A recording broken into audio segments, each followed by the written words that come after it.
Então, eu sempre digo pro pessoal que você sempre pode fazer o que você gosta, mesmo quando você faz o que você não gosta ou o que você não quer. Então, eu nunca tive nenhuma frustração em relação a um profissional de falar... se você me falasse hoje você vai montar uma empresa X na área de tecnologia.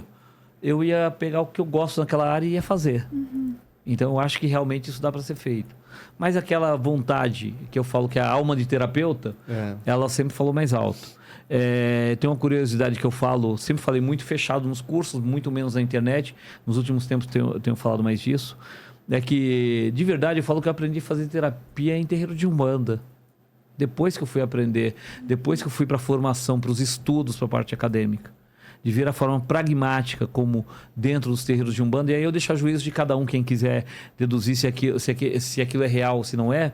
Mas mesmo se não for, e que traz tanto resultado, o que a gente quer no meio da terapia é justamente isso, não é? É resultado. É o resultado, é que a pessoa fique boa.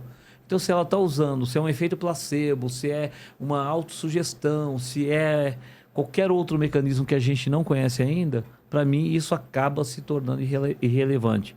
O detalhe é que eu via, e até me veio aqui à mente agora, uma conversa que eu tive alguns anos atrás com um neurologista do Rio de Janeiro, que eu não conheço pessoalmente, só pela internet, a gente batia papo. E ele me falou o seguinte, ele era ateu. Ele falou, Valdeci, para mim tá mais do que provado que Deus não existe. Para mim tá mais do que provado. Mas eu tenho um monte de paciente meu que não tá dando resultado e que eu tenho um xamã aqui no Rio de Janeiro que eu mando ele para lá, eu mando para algumas outras pessoas conhecidas. Não que eu acredite no espírito que ele tá falando, não que eu acredite no Deus que ele tá dizendo, mas eu acredito que ele sabe alguma coisa sobre a mente das pessoas que eu não sei fazer. Eu falei, a gente não encontra pessoas dignas, né? Que não ficam inventando histórias. Porque é o que ele disse, ele não precisa acreditar que seja um espírito, ele não precisa acreditar no que eu acredito, no que você acredita, no que a Ana Clara acredita. Ele precisa saber que você está conseguindo um resultado. Se esse xamã ele consegue um truque na sua mente que resolve, ou se o outro terapeuta consegue, se a benzedeira consegue, e eu como neurocientista, ou como cientista, ou como não estou conseguindo, então vamos passar para o cara que resolve. Não tem tempo para a gente ficar com essa briguinha. As pessoas estão sofrendo. Sim, exatamente. Esse é o foco. Eu acredito que se a gente parasse... Hoje a gente tem que pensar o seguinte, eu falo muito pessoal, recentemente saiu uma pesquisa falando sobre a área de saúde no Brasil. E nós temos 5 médicos para cada 1.000 habitantes, grandes centros. Em lugares mais recuados, Rondônia, isso chega a ser 2 por cada 1.000 habitantes. Psicólogo, a média Brasil é de 2 por cada 1.000 habitantes. E ainda tem gente brigando para disputar paciente a unha.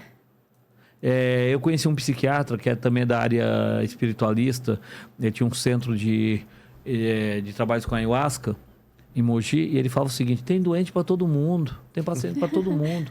E o pessoal está brigando pelo quê? Então eu acho que é mais ou menos aquela ideia de que eu quero provar a ferro e fogo que eu sou melhor do que você. Ou que eu posso e você não pode. Mas enquanto isso, enquanto essa briga acontece, as pessoas que são as maiores interessadas estão sofrendo. E a gente não precisa disso, né? Exatamente. Agora, hoje, pensando a sua espiritualidade, eu quero entender melhor, inclusive a questão da hipnose, essa coisa do estado alterado de consciência, eu acho que são temas muito, muito importantes. Mas hoje, do ponto de vista espiritual, você está em algum lugar, alguma casa, você segue alguma orientação específica ou não? Eu sigo o plano espiritual, especificamente. Eu acredito que a religiosidade teria que ser sempre maior do que a religião. Ou seja, a questão da espiritualidade em si. Uma instituição em si. Porque... Veja, até o pessoal, os espiritualistas falam muito isso, mas parece que na prática fica difícil. Fica difícil de praticar, né?